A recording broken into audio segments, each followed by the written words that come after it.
Hello बच्चों, I hope you people are doing well. आज हम लोग एक बहुत ही इम्पॉर्टेंट टॉपिक रे ऑप्टिक्स का करने वाले हैं और टॉपिक का नाम है lens maker formula derivation.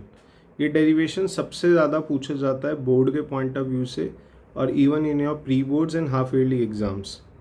Optics का बहुत ही इंपॉर्टेंट फिनोमेना है, तो विदाउट वेस्टिंग एनी टाइम चलिए शुरू करते हैं। अब ये टॉपिक इतना इम्पॉर्टेंट क्यों है इसको समझेंगे। पहले ये कुछ हमारे अजम्पशंस को सही और गलत बताने में हेल्प करेगा और हमारे को ये समझने में हेल्प करेगा कि रिफ्रैक्शन एक्चुअल में इमेज फॉर्मेशन के केस में जब आपके दो सरफेसेस होते हैं तो कैसे हेल्प करता है। एक नॉर्मल मिरर और रिफ्लेक्टिंग सरफेस के मुकाबले लेंस के दो रिफ्रैक्टिंग सरफेसेस होते हैं, जैसे कि आप यहाँ पे देख पा रहे हैं। तो होता क्या है कि अगर एक ऑब्जेक्ट होता है तो अजम्पशन हमारा ये होता है कि उसकी जब लाइट रे सरफेस पे स्ट्राइक करती है तो डायरेक्टली इमेज बन जाती है, बट उससे थोड़ा सा ट्विस्टेड फॉर्मेट में देखने को मिलता है जो हमारे अजम्पशन है। तो पहले समझते हैं हो क्या रहा है।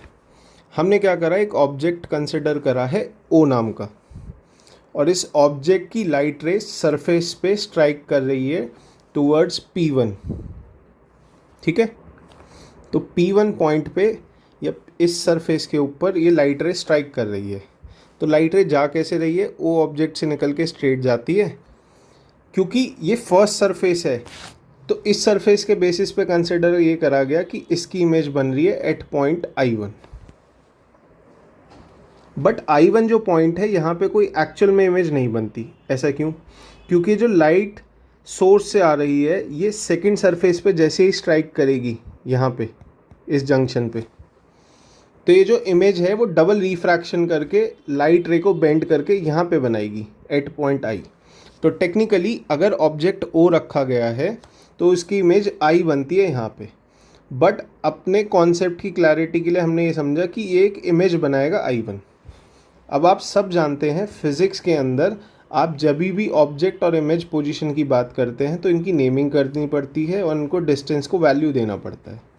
इसके अलावा जानने वाली बात यह है कि ये लाइट रे अज्यूम ये हम कर रहे हैं एयर से आ रही है, तो एक रेयर मीडियम है और लेंस के अंदर एंटर कर रही है, that is a denser medium.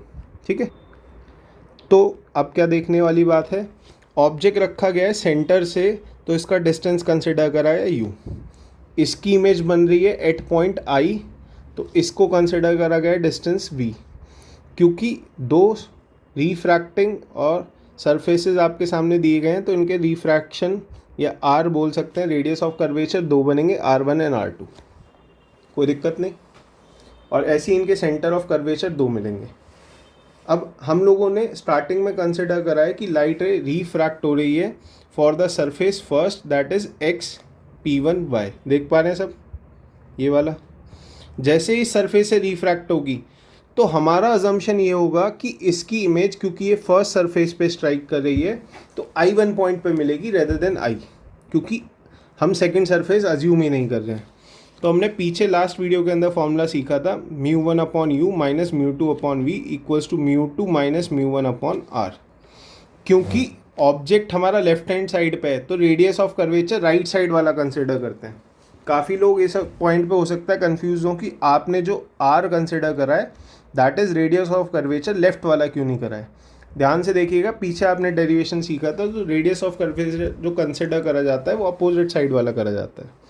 अब μ1 और μ2 तो कांस्टेंट है, लेकिन अगर ऑब्जेक्ट है और इमेज बनी है तो उसका कुछ डिस्टेंस है, तो यहाँ पे u और v की वैल्यू सब्स्टिट्यूट करेंगे। जैसे आप u और v की वैल्यू सब्स्टिट्यूट करने जाते हैं तो u को तो u ही कंसिडर करा गया है, लेकिन ऑब्जेक्ट की जो इमेज बन रही है वो बन रही है I1 पॉइंट पे और उसका जो डिस्टेंस कंसिडर करा गया दैट इज़ v1। v नहीं है v1, क्योंकि इमेज इमेजिनरी बन रही है I1 पे अगर फर्स्ट सरफेस होता है। एक्चुअल इमेज फॉर्मेशन के हमने डार्क कलर की लाइट रे ड्रॉ करी है क्योंकि वो सेकेंड रिफ्रैक्शन होने के बाद I पॉइंट पे बनती है। तो एक क्वेश्चन जो बनी है आपके सामने है μ1 minus u minus μ2 upon v equals to μ1 minus μ2 upon r1। Similarly second surface के लिए कंसिडर करेंगे। सेकेंड सरफेस क्या है, P2 पॉइंट, पोल जो दूसरी साइड वाला है उसके अंदर जब रिफ्रैक्शन होगा तो कैसे होगा। तो इक्वेशन सब्स्टिट्यूट करेंगे। अब दिक्कत ये आती है, बहुत सारे लोग इस पॉइंट पे ये समझ नहीं पाते कि कौन सी रे इंसिडेंट करी गई है। बेटा अगर आप देखेंगे, जो ऑब्जेक्ट की लाइट रे थी जो आनी थी एक्चुअल में सेकंड सरफेस पे स्ट्राइक करके, वही कंसिडर होगी। मतलब अगर आप इधर वाले राइट साइड वाले सरफेस के लिए कंसिडर करेंगे तो इसका ऑब्जेक्ट डिस्टेंस अब बन जाएगा v1, क्योंकि i1 इमेज बननी नहीं है, लेकिन उसी की लाइट रे रिफ्रैक्ट होने के बाद i1 पे बनाएगी। ध्यान से देखिएगा, हमने जो कंसिडर करा है लेंस के अंदर से, लेंस के अंदर बैठे बैठे जो लाइट रे कंसिडर हो रही है, दैट इज़ बिकॉज ऑफ μ2, और उसका जो डिस्टेंस है वो i1 कंसिडर करा गया, क्योंकि यही बनाएगी एक्चुअल इमेज। और finally minus μ1 upon v, v is considered the resultant image formation at v। ये थोड़ा सा कंफ्यूजिंग पॉइंट है, इस पे ध्यान दीजिएगा, क्योंकि ये दोनों राइट साइड के सरफेसेस हैं, तो इसका जो रेडियस ऑफ कर्वेचर है वो लेफ्ट साइड वाला कंसिडर होगा, दैट इज़ r2। यहाँ पे आपकी ये दोनों इक्वेशन बन गई। सबसे ज़्यादा कन्फ्यूजन आपको यहाँ पे आता है, यहाँ तक आपको थोड़ा सा बेयर करना पड़ेगा। इसके हम सिंपली इन दोनों इक्वेशंस को ऐड करेंगे। तो एडिंग इक्वेशन 1 एंड 2, जैसे आप इन दोनों इक्वेशंस को ऐड करने जाते हैं तो क्या देखते हैं, देखेंगे ध्यान से, μ1 upon u minus μ2 upon v plus μ2 upon v1 minus μ2 upon v equals to μ1 minus μ2 upon r1 plus μ2 minus μ1 upon r2। ये दोनों इक्वेशंस को ऐड करने से आपका रिजल्टेंट बन के आया है। अगर आप ध्यान से देखें तो इसके अंदर μ2 और μ1 वाला जो वैल्यू है वो एक सेम आ रहा है। कौन सा आ रहा है, ये वाली दो वैल्यू सेम आ रही है, ये कट रही हैं। यहाँ पे जो v1 था वो एक्चुअल में पोजीशन ऑफ इमेज i1 का कंसिडर किया गया था, और आपको बता दूं कि i1 एक्चुअल में कोई इमेज बनती ही नहीं है। मैंने पीछे भी बताया था, अगर फर्स्ट सरफेस ही होता तो इमेज बनती i1 पॉइंट पे, लेकिन डबल रिफ्रैक्टिंग सरफेस होने की वजह से i1 नाम की इमेज बनती ही नहीं है। डबल रिफ्रैक्शन होने की वजह से उसका इमेज फॉर्मेशन i पे होता है, इसलिए दोनों वैल्यू कट रही हैं।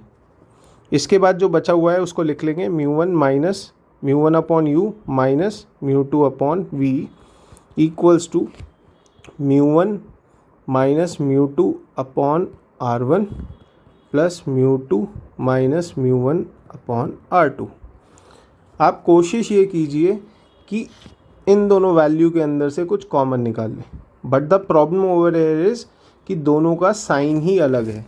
तो मैं सेकंड वाली वैल्यू में से एक नेगेटिव कॉमन लेके इसको इक्वल बनाने की कोशिश करूँगा। मतलब μ1 माइनस μ2 अपॉन r1, माइनस अगर कॉमन ले लूँगा तो μ1 माइनस μ2 अपॉन r2 आ जाएगा। फिर मैं इन दोनों वैल्यू के अंदर से, इधर सेम वैल्यू चलती रहेगी,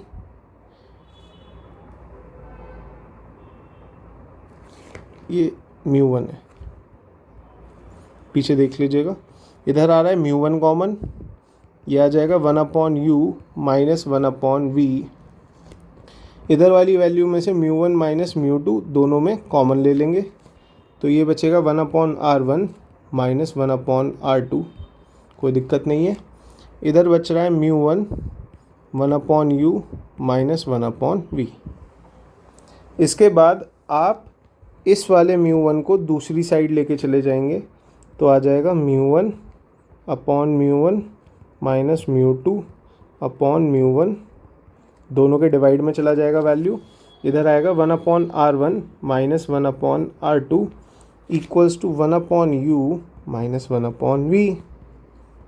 यहाँ तक कोई दिक्कत होपफुली नहीं होनी चाहिए।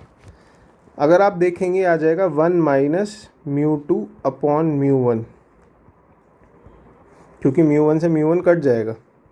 1 upon r1 minus 1 upon r2 equals to 1 upon u।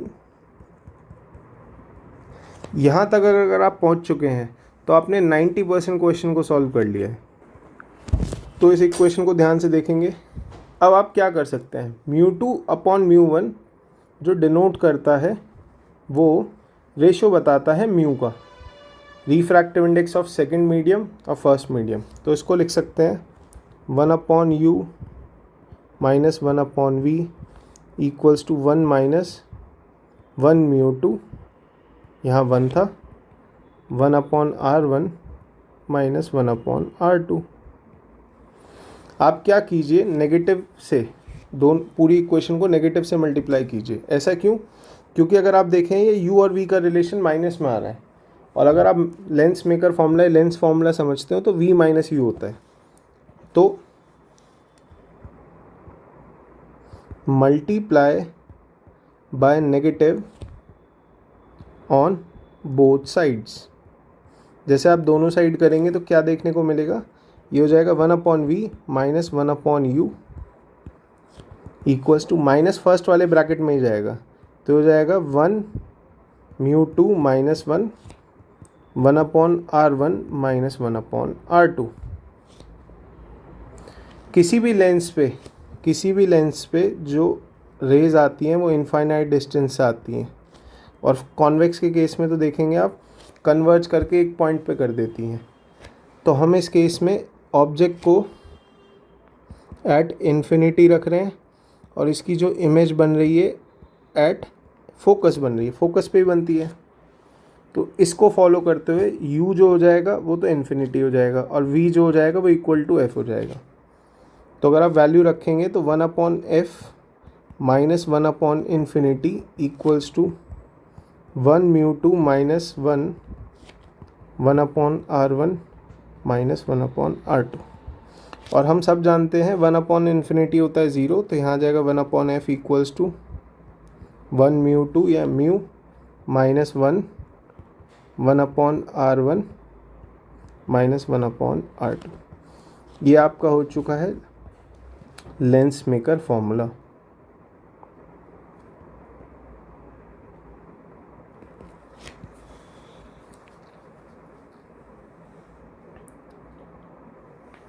ठीक है, ये आपकी इक्वेशन 4 बनी थी, ये इक्वेशन आपकी 5 बनी है। अगर हम इन दोनों को कंपेयर करें, ध्यान से देखिएगा, तो क्या ये वाला वैल्यू और ये वाला वैल्यू इक्वल नहीं आ रहा? तो यहाँ से कंपेयर करने से, ऑन कंपेयरिंग इक्वेशन 4 एंड 5, ये आपकी फाइनल इक्वेशन आती है जो सबसे ज़्यादा आपकी पसंदीदा है, lens equation 1/f equals to 1/v minus 1/u। अगर आपको अभी भी दिक्कत आ रही है, you can ask personally. Hopefully समझ में आए।